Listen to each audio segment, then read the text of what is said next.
আসসালামু আলাইকুম। আপনারা সবাই ভালো আছেন এই কামনা করি। কথা বলবো ডিভোর্স সার্টিফিকেট নিয়ে।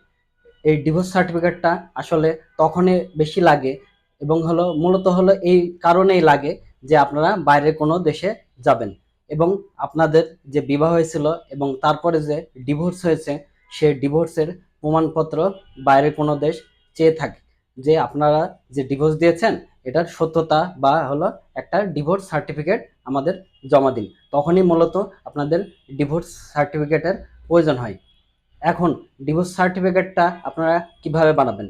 আপনাদের যে ডিভোর্স হয়েছে এটার যে সত্যতা, এটার জন্য আপনাদের অবশ্যই বাংলায় ডিভোর্সের যে তালাকনামা এটা কোনো কাজীর মাধ্যমে নিবন্ধিত, অর্থাৎ কাজীর সিল এবং সিগনেচার দ্বারা নিবন্ধিত হইতে হবে। ওই একই ফরম্যাটটা আপনারা ইংলিশে বসাবেন এবং সেই ইংলিশ ফরম্যাটটা খেয়াল রাখবেন যেন যথাযথ হয়। এই ইংলিশ ফরম্যাটে ওই তালাকনামার যে বিষয়টা এটা বসানোর পরে আপনাদের যে কাজটা করতে হবে সেটা কোনো আইনজীবীর মাধ্যমে নোটারি পাবলিক করে নিতে হবে। এখন আপনাদের যে পাসপোর্টটা আছে, আপনারা বিদেশে যাওয়ার জন্য যে পাসপোর্টটা তৈরি করছেন এই পাসপোর্টের সাথে এবং আপনাদের যে ভোটার আইডি কার্ড থাকবে এটার সাথে অবশ্যই ওই যে ডিভোর্স সার্টিফিকেটটা তৈরি করবেন ইংলিশে এটার অবশ্যই মিল থাকা লাগবে।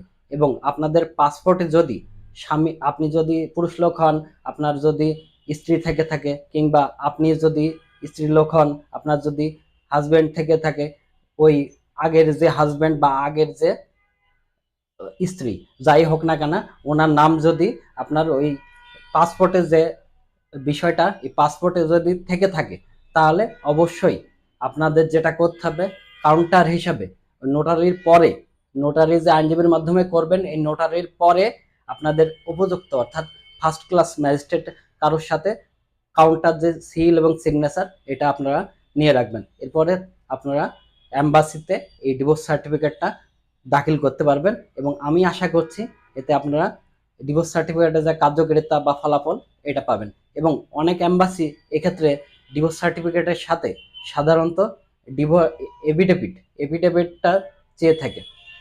এভিডেভিটটা আপনারা হয়তো ডিভোর্স বা তালাকের সময় যে এভিডেভিট করছেন এই এই এভিডেভিটটা সাধারণত এম্বাসি চেয়ে থাকে। তো সেক্ষেত্রে আপনাদের ওই ডিভোর্স সার্টিফিকেটের পরেও আপনাদের যেটা দাখিল করতে হতে পারে সেটা হচ্ছে এভিডেভিটটা।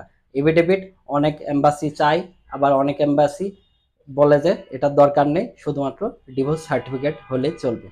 আপনাদের সকলের প্রতি অনেক অনেক শুভকামনা। আপনারা সবাই ভালো থাকবেন।